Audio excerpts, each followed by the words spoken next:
Hello and welcome, everyone. On behalf of the Northwest Mental Health Technology Center, welcome to today's webinar, Changing the Conversation About Pain, the Role of Peer Support and Pain Education in the Integrated Primary Care Team in Pain Treatment. We're grateful all of you could join us to learn more about this important topic, and we look forward to sharing and exchanging information with all of you. My name is Adrienne Scavera, and I'm the Training and Outreach Director for Mental Health and Addiction Association of Oregon, one of Oregon's largest and oldest peer-run organizations, and I'm so excited to be here today as host for today's webinar with presenters Nora Stern and Michelle Maricos. The Mhttc Network is a nationwide network that is supported by the Substance Abuse and Mental Health Services Administration, or SAMHSA, with the purpose of disseminating and implementing evidence-based practices for mental health into the behavioral health workforce. Now, let's talk a bit about our Northwest MHTTC. The Northwest MHTTC is based at the University of Washington in the Department of Psychiatry and Behavioral Sciences. The Northwest MHTTC provides training and technical assistance in evidence-based practices to Region 10, including Alaska, Idaho, Oregon, and Washington. The area of focus is evidence-based practices for serious mental health issues such as psychosis.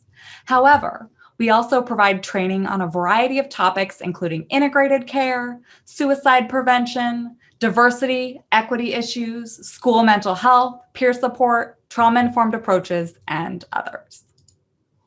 There are a lot of great resources that are available on the Northwest MHTTC website online at www.mhttcnetwork.org/Northwest, including upcoming free events, online courses, products, and research briefs. We could not do this without the support of SAMHSA, and I also wanted to share that this content is not reflective of any SAMHSA official positions. And now we briefly want to touch on language. It's our intention to always be mindful of using language that promotes recovery and culturally appropriate terminology. We encourage everyone to use language that demonstrates respect for a person's dignity and worth. It's consistent with recovery-oriented practices and promotes environments that foster respect, human dignity, and hope. We next want to take a moment to review the logistics regarding communication during today's webinar. We have a couple logistical items to review. First, we have the chat box, which is where you can share any technical issues, non-content questions. At times, our presenters may prompt you to share some information in the chat box. The Northwest MHTTC staff may also share things that come up that aren't strictly content related in the chat box as well. And so that's the place to let us know if you are experiencing any tech issues. We also have the Q&A box that is available for you to ask questions. We will be monitoring the Q&A box to facilitate answering as many questions as possible at the end of this presentation. If you have any content-related questions, please do type them in the Q&A box at any point throughout the presentation. We're going to be keeping an eye on what questions are coming in there. And please avoid putting content-related questions in the chat, just to make sure that we've got all your Q&A questions in one place so we can make sure we address those with the presenters. We might provide a short written response during the webinar to some of your questions or field them live as time allows, and we will do our best to get an answer to everyone who asks a question in the Q&A box. We also wanted to share the importance of your feedback. We will have a short survey that we'll be sharing at the end of this webinar that will be shared via the chat box and via email. It's anonymous and helps us plan for future sessions. While we are not able to provide CEUs for this series, everyone will receive a certificate of participation. Slides and other resources will be posted after the session to the MHTTC website. And with that, I want to welcome everyone once again to the webinar today, Changing the Conversation About Pain, the Role of Peer Support and Pain Education in the Integrated Primary Care Team in Pain Treatment. In this presentation, we will review old and new understandings about pain, existing valuable resources and toolkits, and how to best utilize those with individuals you may serve. And we would love to see who is here joining us today. So I am going to launch 2 polls. We are going to ask about your role. And so I'm launching that poll right now so you can see the poll come up. Please do take a moment to respond to that. It asks, please choose the option that best describes your role. We have behavioral health clinician or therapist, case manager, outreach worker, education, school or school-based organization, nurse or other medical worker, peer support specialist, clinical supervisor, and other. And if you identify with that other role, please feel free to type your answer in the chat box. I am seeing a lot of responses come through. Thank you so much, everyone, for letting us know who you are, who's here today. And we'll next be asking about what setting you work in. I'm going to close the poll in about 5 more seconds. Just want to give folks the opportunity to vote who haven't yet done that. All right, I'm getting ready to close the poll. I'm sharing results. So it looks like we actually have just under a third, 32% of all of you who are here with us today identify as peer support specialists. Next, we've got 17% case managers and outreach workers, followed by a tie, 15% of us identify as behavioral health clinicians or therapists, or other, and I'm going to take a quick look in the chat to see what other: rehabilitation technician, community health worker, executive at the state, mental health policy fellow. Excellent. Thank you all for responding to that. And so we also have 10% nurse or other medical workers, tied at another 10% clinical supervisors. And finally, in our lowest category, we have 1 individual who works in the education, school, or school-based organization role. Thank you all so much for letting us know who you are and what your role is. And I would love to learn next, what is your work setting? So we have launched this new poll. Please take a moment to fill that out. What is your work setting? Criminal justice or corrections, educational setting, behavioral health clinic or treatment program, shelter or housing program, outpatient healthcare center, peer-run program, hospital, and other. Please type your answer in the chat if you don't see your work setting reflected in those polling options. And I do see a good number of people are voting. I love that everyone is so quick on the polls today, seeing a lot of responses come through. I'm going to leave this open for about 5 more seconds. And I see in the chat, assertive community treatment, primary care clinic, State Division of Mental Health and Addiction, nonprofit, community health center. Excellent. So I'm going to end this poll and share results. So almost half, 45% of our audience today is with a behavioral health clinic or treatment program, followed by other, some of those responses that I just read out. Next highest category is actually peer-run programs, 14% of participants. Next at 10%, outpatient healthcare center, educational setting at 7%, hospital at 5%, and we had 2 options that were not represented today. So thank you all so much for participating in that poll with us. I'm next going to take us very briefly through today's agenda before introducing our 2 fantastic presenters. So today our presenters will be taking us through a reframing of pain, old and new understandings of pain, looking at neuroplasticity, reviewing resources for clinicians and peers. They'll also be discussing peer support and pain care, and we will wrap up with some time for your question and answers. So please do get any questions in the Q&A box as our presenters are speaking. I am now so pleased and privileged to introduce our 2 wonderful presenters today, Nora Stern and Michelle Maricos.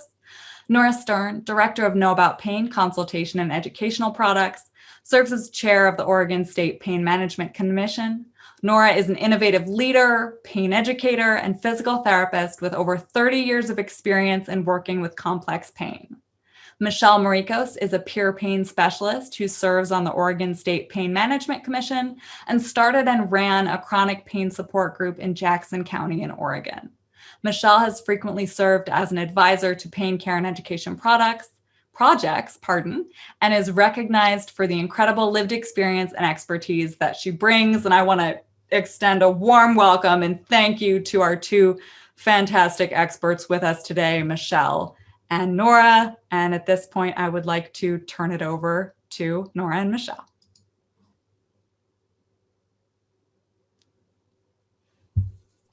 Unmuted now. Thank you, Adrienne, for that wonderful introduction, and thank you all for joining. I'm glad to see such a diverse group. We're going to be talking about some different aspects of rethinking pain and rethinking how to approach pain care to really create a new foundation for our understanding of what pain is and therefore how to help our patients who live with pain. So if you could just think for a moment about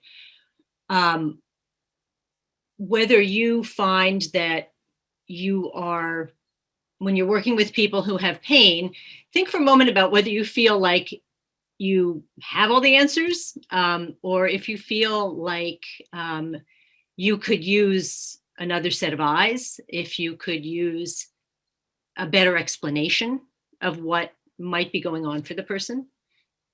And what I'd like to do is we have one more poll for you to get a sense of what people's work scenarios look like around pain. And Adrienne, I think you're going to pull that up.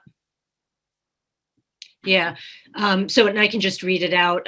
This is asking, in your work setting, how easy it is for members of the patient's care team to share information on a treatment plan. I'd like to get a sense, if you would, of how easy it is for you to communicate about the patient's scenario. Very easy. For example, the process is automated somewhat easily. For example, the team members are easy to find and access, kind of neutral, or very challenging. For example, it's not clear even who's part of the care team. And lastly, there are some people who might work in more of a separated sort of situation where they are not in interaction with other clinicians, or maybe that might also mean that you're not working in patient care directly. Great. And so I'm seeing about half saying that that it's somewhat easy to communicate with team members, and then about a third saying it's sort of a mixed bag. So I'm going to take just another moment and close that. And yeah, so it's about half are saying that it's somewhat easy to communicate with team members, and then a third saying that this is maybe an area that's not horrible but could use some help. So go ahead and go to the next slide. This is kind of relevant in part because what we understand about pain and its complexity is that it takes a village. And what we have, especially in kind of, in some ways we're getting a little bit better at this, but for the most part, we have a pretty chaotic scenario in most communities for people living with pain and trying to find answers, where they are maybe randomly going from clinician to clinician, and those clinicians may not be communicating with each other.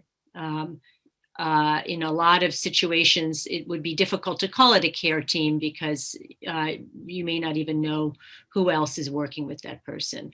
A physical therapist may have heard that somebody's seeing a mental health practitioner. I'm a physical therapist by training. And in working with complex pain, I often really yearned to have close communication with psychotherapists, but there wasn't a good means to do that, or even an idea that those two domains should be connected. And at each of those touches is a place for the potential for mixed messages. And in some of those cases, a direction towards passive interventions and also opioid medication. And that's based on kind of an old way of thinking about pain. So go ahead and go to the next slide, if you would. The old way of thinking about pain, which is 400 years old, so it makes sense that we've kind of gotten used to this habit, is based on the idea that pain resides in the body, that the person who has their foot in the flame is sending a pain signal up pain pathways to a pain receptor in the brain. In other words, that the body is telling the brain that there's pain. This was a model that Descartes started 400 years ago, when just at the beginning of separating the mind and the body, when he was actually trying to convince the Pope to let him do autopsies, to do medical research. So if you have a person with an x-ray on the right, and if you're not used to looking at x-rays, that's got some pretty significant osteoarthritis in it, that person with this model would be guaranteed to have significant pain. So go ahead and go to the next slide. But there's a lot of places where that idea falls apart, the idea that pain and harm are directly connected, that the body tells the brain that there's pain. So the first one is this really great kind of legendary account that's shared in the pain world, and it's a true story, of this person who was in a construction site working on one floor, and a person was below him with a nail gun. I know everybody's getting skeeved and your spinal cord is getting all glitchy. Nail gun goes up through the ceiling, through the person's boot, right? And so, of course, arrives in the emergency department just screaming and writhing in pain, of course. And they have to cut the boot off. And what they find when they cut the boot off is that the boot is between the toes. There's actually no tissue damage. So the person's pain experience was very real, but there actually was no tissue damage there at all. So what happened there? And his pain experience completely changed, of course, when he found out that he was safe. Go ahead and to the next slide. So, or another one is phantom limb pain, where a person has a very real experience of pain in the remembered limb that is no longer there. There's a representation of the body in the brain, and pain is experienced, but there's no tissue. So if the body tells the brain that there's pain, how does that add up? Or in a battlefield setting where somebody could have a really profound acute injury at that moment, a lot of danger and threat going on to that tissue, maybe, a severe, sudden traumatic amputation. But they don't even realize what happened to themselves because of the overall threat going on in the environment, taking up their attention. Or people will come into the emergency department and not realize that they're bleeding profusely and they had some horrible injury because they're worried about the survival of their family member. So these are all some examples of where the whole model for pain being equivalent to harm kind of falls apart. Next slide. So complex pain can present as a lot of different things that don't directly relate to like a neuroanatomical explanation. It can originate in one site, but then spread along an anatomical pathway or even to a non-anatomical representation like the other side of the body, which makes no sense from a neuroanatomy explanation. It can move around and feel like it's vaguely located, not explained by the idea that there's a specific pain pathway going from a specific acute site. You can have pain to non-harmful stimulus. And pain that's very, very sensitized, like the sheets hurt when we know that bed sheets are not harmful. And very commonly, pain can increase with stress and can decrease on vacation. So go ahead to the next slide. So what this all tells us is that this old model is not sufficient for explaining what we see in people with complex pain. It's often not even sufficient to explain what people experience when they experience acute pain. So let's look at that a little bit further. So the new understanding tells us that pain is actually an output of the brain and the nervous system, not an input from the tissues. That all pain is that way, that all pain is biopsychosocial. Even an acute injury from a motor vehicle accident can be, the amplitude of the pain experience can be increased or decreased based on the context And the way that that was put by one of the great brains of pain science, Lorimer Moseley, is pain is experienced when the credible evidence of danger outweighs the credible evidence of safety. So the person who had looked down and seen the nail gone through their shoe, there was very credible evidence of danger. So his nervous system and brain were telling him that he was under threat. And so what we know is that pain is actually a protective response. Pain was produced. On the other hand, in the battlefield context, the threat was so much greater around the person that their sense of threat and danger to their own physical being was outweighed by the sense of needing to attend to the entire environment. So it's a very different way of thinking about pain. Neuroplasticity is a big part of this, and it's the really hopeful message. Because we now understand that the brain and the nervous system are a key player, that in fact, the input, in fact, go back for a second, if you would, Adrian. In this diagram on the left that comes from the Oregon Pain Commission's Changing the Conversation About Pain module, it shows that there could be input coming from the body, but then the brain processes all of that and can create the pain experience at the place where an original injury was experienced, but could also create pain sensations in a lot of other places, like with fibromyalgia, where patients have pain everywhere and they don't have injuries in all those sites. So go back to the next slide again. So with that idea that the brain and the nervous system are running the show, as it were, we understand now, and we didn't understand this 30 years ago, we didn't understand this when I had my training, that the brain is constantly changing. We didn't understand that before. Neuroplasticity tells us that the brain is constantly changing based on experiences and new learning. So pain is something that can change. The brain learns pain through increased synaptic connectivity, through the kind of habits and kind of circuitry pathways that become more efficient over time, making pain processing more efficient over time. And this is where patient education and how we talk about pain and how we understand pain as a result of the perception of threat is really critical, because the brain and the person can unlearn pain.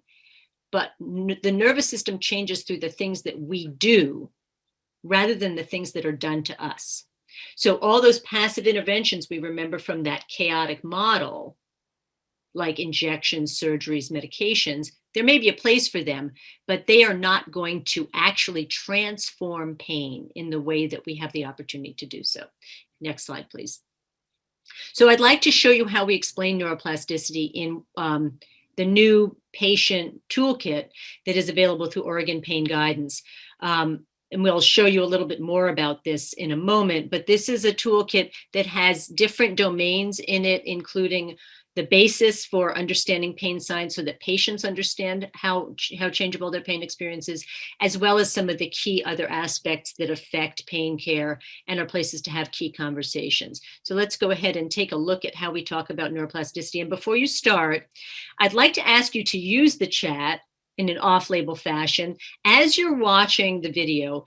If you could please help your colleagues and by writing in there any specific things that stand out to you about messages, because it'll help us all kind of keep those echoing in our minds, things that were useful in the way that something was worded. So go ahead and play the video, please.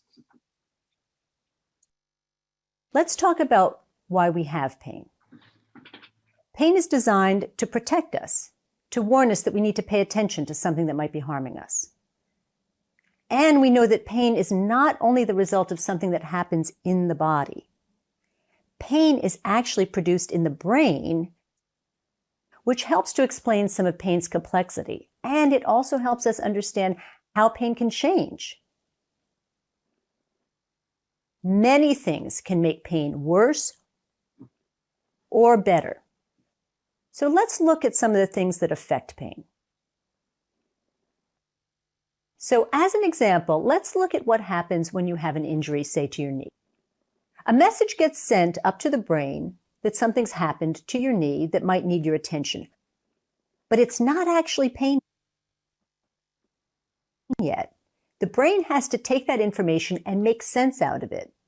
So actually the brain has a big role in how much pain you experience. In addition to bodily injury, many things can influence how much pain you experience.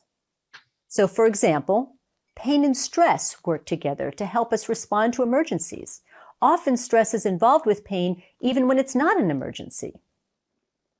Concerns, worries, and attention are also a part. Concern about an injury, about what might happen in the future, or about other things that are going on. And the focus of our attention can change pain. If we're focused on pain, we tend to feel pain more intensely.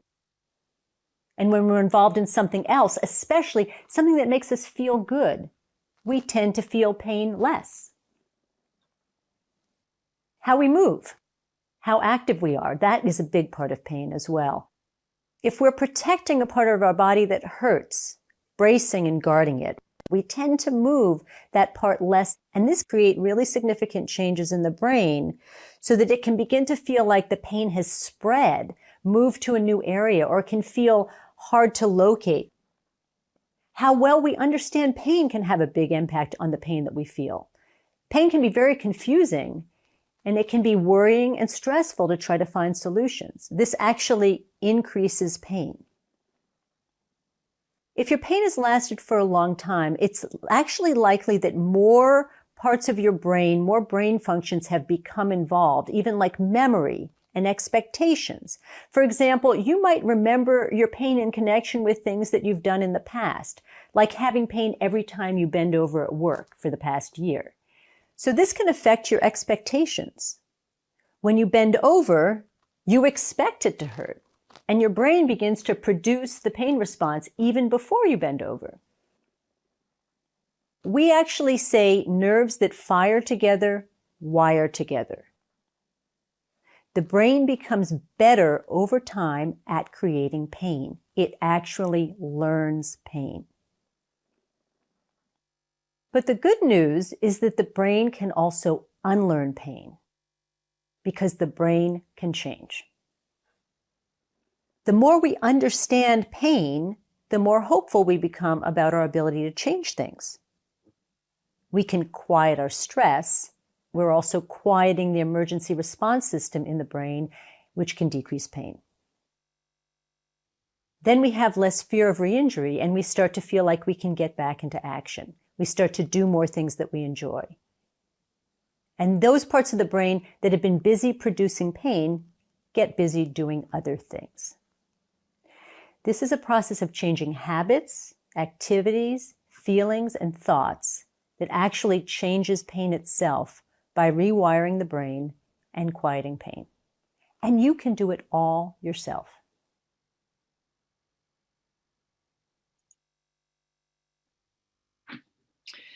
Great.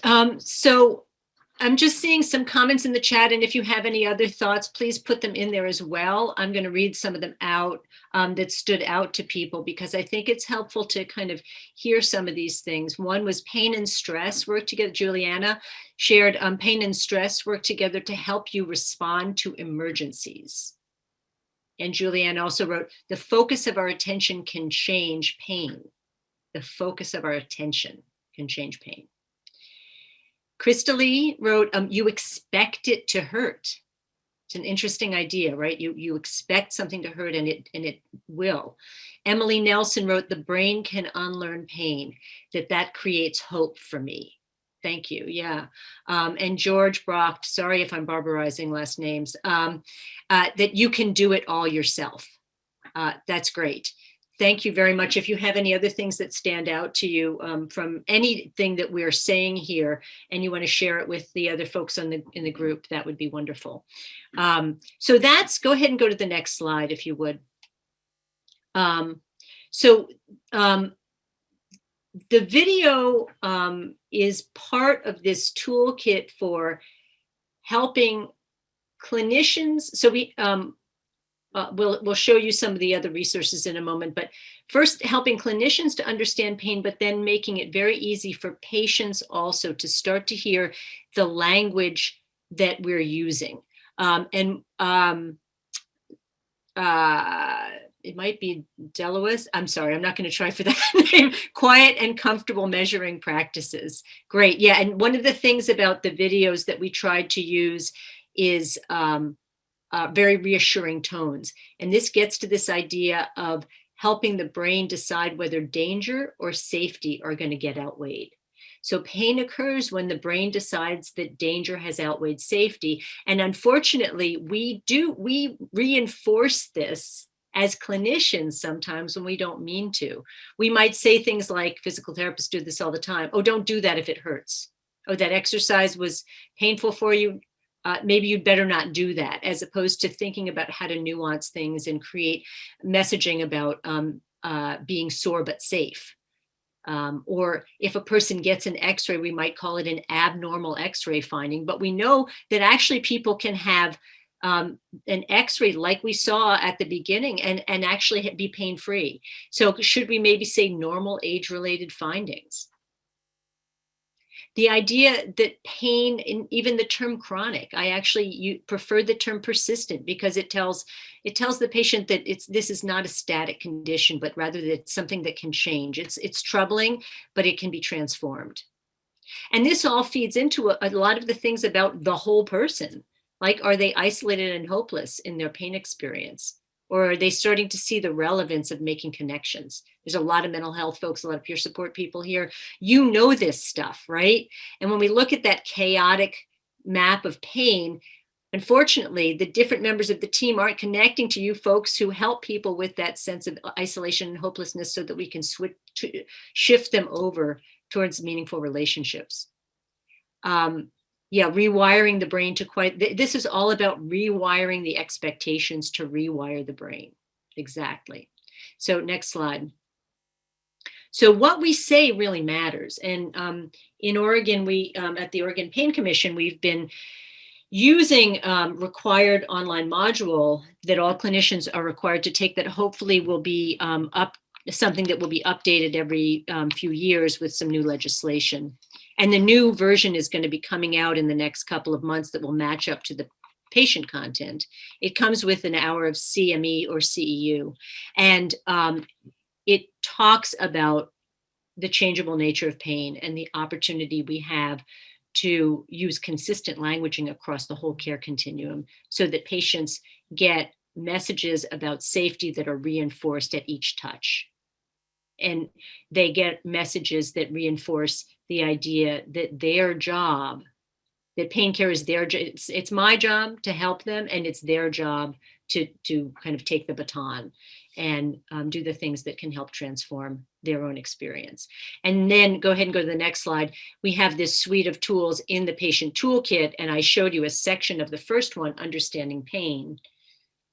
And each of those different segments are then follow-ups to that first one. And there's a video, and in the video is a content expert and also somebody with lived experience, at least one, in many cases several. The pace is designed to be slow and to be reassuring and supportive. And then the handouts, excuse me, are on one side. It's designed to be a lower reading level on one side. That's also a shared decision-making tool with graphic choices on it so that you can have a conversation about a patient's priorities in a motivational interviewing style of decision-making. And then on the other side is a little bit more advanced, but still only about, I would say, 8th grade level summary of the video. So they reinforce each other, and you could use one without the other, or you can use both. But just to give you an example of how a clinician might use some simple phrasing to then get the video to do some of the talking to save time for them and allow the conversation to be started by this kind of third party of the video. It might be something like, we understand pain in a way that we didn't used to understand it before. And I want to make sure that we're covering all the bases. And I want to understand as much as I can about your pain experience. So I'd like it, if you're willing, if you'd watch this video that talks about some of the ways that we think about pain now. And you may already understand all of this already, but it will help me help you if we can talk about it afterwards and go over some of the things that stood out to you, if you'd be willing to do that. And you can hear probably all the motivational interviewing concepts in there. But what that does is it allows any member of the team to introduce the video and let the video do the talking, and not require any one person to feel like they have to devote a lot of time or to feel like they're more of an expert than they really are. But then they can follow up with the handout, which does some cueing for them. So that's a bit about how the toolkit works. And the beauty of this is that it kind of decentralizes care. It allows patients to use this toolkit on their own, or to use it guided by any member of the team or multiple members in different ways. And I think one of the things that this points out is the important, tremendous role of the patient in patient-centered care, which is why peer support is such an important piece as well. And I think that's time for me to hand this on to my colleague, Michelle Maricos, I believe. Let's see if I got the slides right. Oh yeah, that's just going through this toolkit. We won't take time to look at it right now, I don't think. So let's go ahead and go to the next one. Actually, before, do you want to talk about the social part? Okay, so let me just say that of these different videos, go ahead and go back to the last one if you would. So these different domains, understanding sleep, mood, nutrition, activity, flare-ups, medications, each have between 5 and 10 minutes typically of them. And one of the content experts is Michelle Maricos, who's been a content expert on peer support for many, many years. She was one of the key authors of the social segment. And so if you want to just talk about that a little bit, and then I'll pass the baton to you. Thank you so much, Nora. This is such an amazing toolkit, and we've expanded this toolkit. We're so excited about relaunching the toolkit and adding new domains to the toolkit. And one of them is social. And then we have flare-ups and medication also that are new. And in the social domain, it's an amazing domain because we know the connection between isolation and pain. And so it's been an amazing journey to create a video and a handout on this subject matter that really addresses these issues that have never been addressed before. We've never addressed, social isolation with pain, even though it is such a dark cloud, as you would say, that just never gets spoken about, especially in the clinician setting also. So we are excited to have these new videos and new handouts launched. And of course, we promote you to use these throughout your work settings. So that would be wonderful. I'm going to have Adrian go on to the next slide, and I'm going to launch into my little spiel. So we are so excited. The state of Oregon is the first state to have peers trained in pain.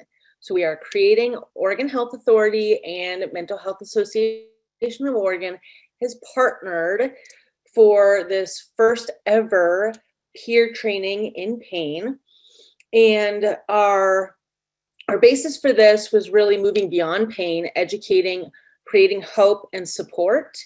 This has been one of my, I would say, seedlings and children of love for so long, because peer support has really changed my life in so many ways, especially around persistent / chronic pain, whatever nomenclature you would like to use that's comfortable for you.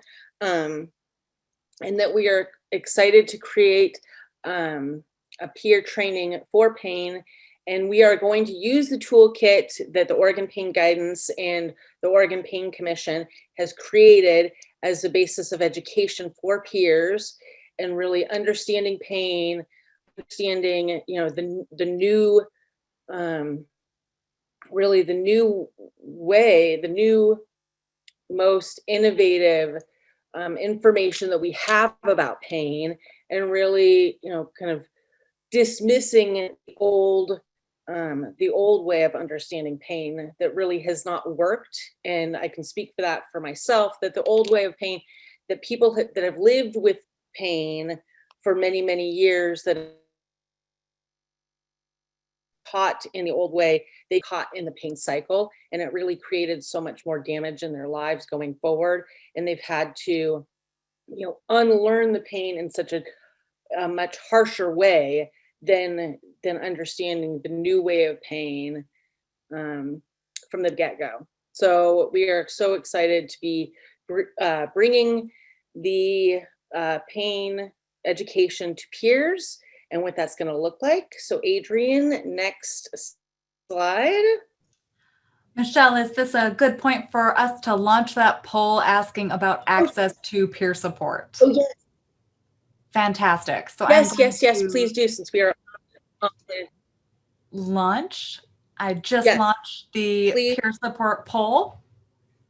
It asks, do you have access to peer So- support in your care team?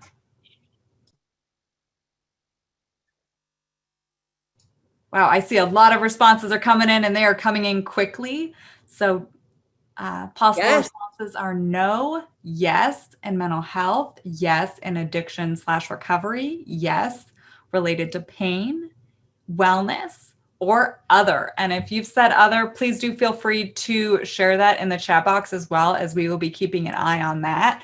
We've got about 2/3 of our participants have voted, so I want to leave this open for about 10 more seconds. So please do vote if you haven't had a chance to do that.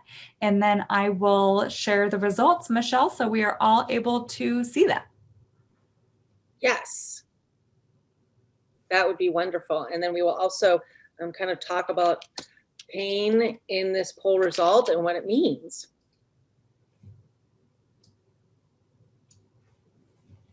All right, so I have shared the results now. So it looks like the largest majority by far has access to peer support in your care team, mental health peer support, followed by 38% of people say yes in addiction or recovery, 28% yes related to wellness, 18% no access to peer support in your care team. One individual, yes, has access to pain peer support in your care team. And then 2 people said other as well. Thank you all so much for participating in that poll. I'm going to stop sharing results right now and give it back to Michelle. Thank you so much. Thank you so much, Adrienne. That was an amazing poll, really, to look at where the access is coming from, and really one of the main bases for how we ended up creating the Peer for Pain training too is because we know that peers are either peer support specialists, especially, are trained in mental health or addiction recovery, and we know that pain lives in the middle of those things. So really, it is bridging the gap between mental health recovery and addiction recovery. Pain lives in the middle of those. So we are going to bridge the gap there. So moving on, what are people with pain missing, and what peers can do for them? This is, really that advocacy and support in primary care. We know so many times that people living with pain, they live in primary care. They are going to primary care. They're seeing, MAs, PAs. They're seeing, their primary care providers, and we want to be able to meet them there. So, we want to interact with healthcare. We need support and advocacy, and to get the services of what people living with pain need. Next, education about pain. This is really the basis of what we've been talking about education with pain, because so many times people living with pain do not get education about pain whatsoever, do not understand about pain. And really the statistic is that people living with long-term pain don't actually get any education about pain for an average of 9 years. So that's a long time to live with pain and not know anything about it. Next point, education about medication, not only opioids, but about withdrawal and tapering.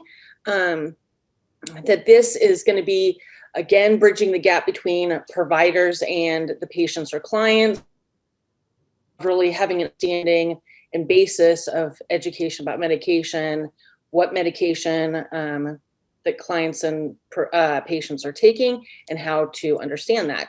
Compassion and understanding, that's what peers do. We have compassion, we have empathy, and we want to bring that compassion and understanding into the pain world. Next point, how to live differently with pain. I always use the analogy of taming the dragon, or there's another analogy that I like to use also about how pain can drive the car, and we're going to transition the driver into the passenger seat. As people living with pain are going to be able to drive our own cars and have our pain living in the passenger seat, that the pain may be there, but it's going to be a passenger. It's not going to be the driver anymore. So that also that same concept about taming the dragon, that pain can become a horrible, monster in your life, and that you need to be able to tame that and what that looks like. And it peers really, fit so well into that model. Celebrating successes and support through barriers in a lifetime journey, that really having, almost the cheerleader, that people living with long-term pain or pain in general don't have the cheerleaders, have never seen a cheerleader, don't understand what a success looks like in the pain journey, and that peers, fit into that model perfectly also of, yes, we are doing good work, and, you're moving throughout your journey. We're moving through the pain. Next slide, Adrienne. So peer support in pain care, what does it look like? Again, members of an interdisciplinary team. I always get caught up on that.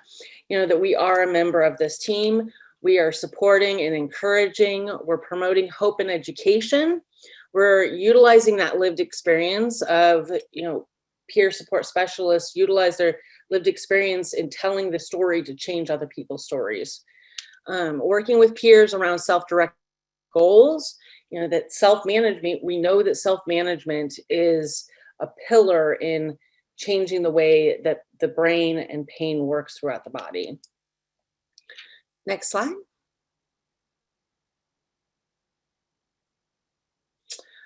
Again, playing an active role in bridging the gap between providers and patients, that there's so many communication barriers between providers and the people receiving services, and that peers can bridge that gap and have an understanding, and also really have an understanding for the provider themselves too, that so many times providers don't know what their patients and people in their clinics are going through, that peers can actually, kind of go both ways in the communication style. Reducing burnout for providers and clinics, really it's an extra member of the team that can hold a position that can prevent burnout throughout the providers and clinics offices. Using motivational interviewing to explore internal motivation. What is the thing? What are my values? What are my goals in my life as a person living with pain, and how do I reach those goals? The peer support specialist can has such a beautiful way of expressing and using motivational interviewing to do those things. The difficult conversation. When you live with pain, you have a series of difficult conversations.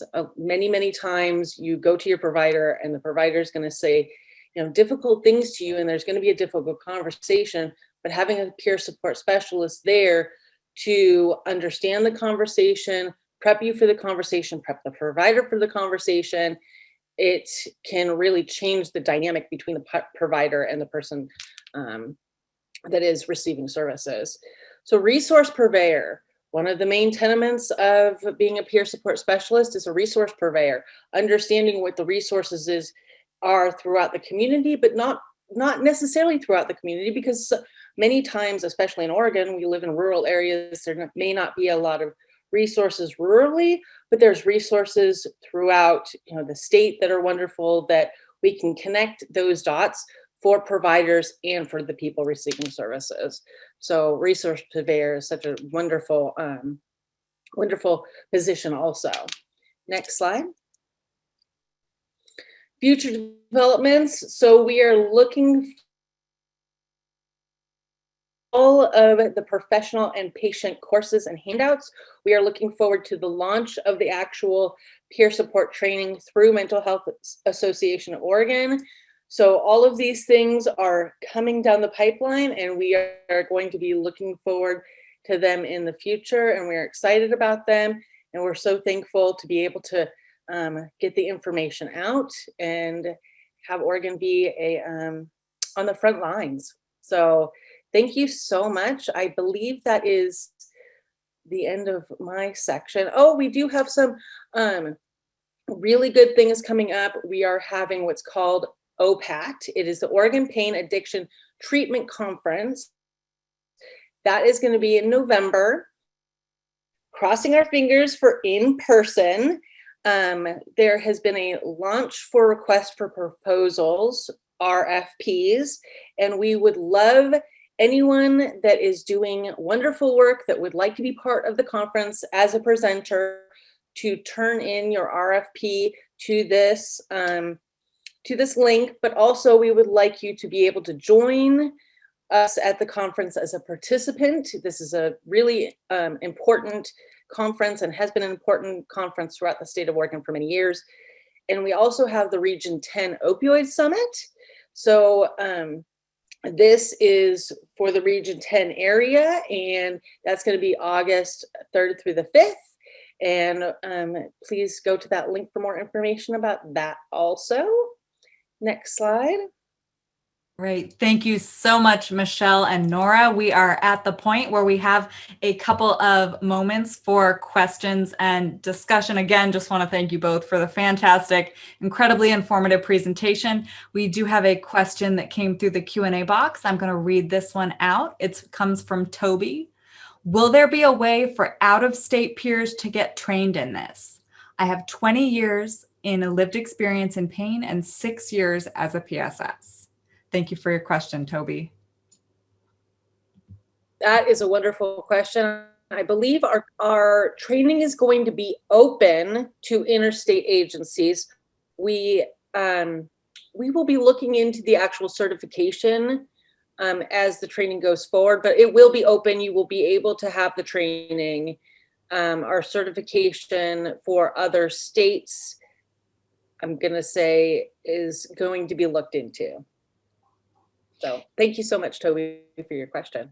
And the resources that, and I will go ahead and put those links in the chat, for the clinician module is publicly available on the web, and the toolkit through Oregon Pain Guidance is too. So I will grab those and put those in the chat.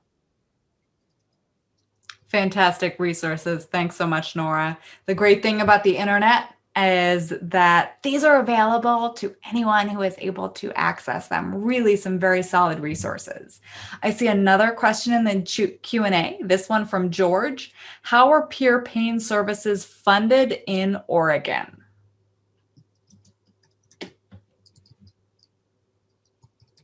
Adrian, I'm actually going to throw this back to you, but for myself, I'll just tell you real quickly how my services are funded through private contracts. But Adrian and Mental Health Association of Oregon does contracting in a different way, and we are going to be working those contracts and those scenarios throughout the state of Oregon after this training is launched, and we will be pushing out more information about how to get those services out to clinics.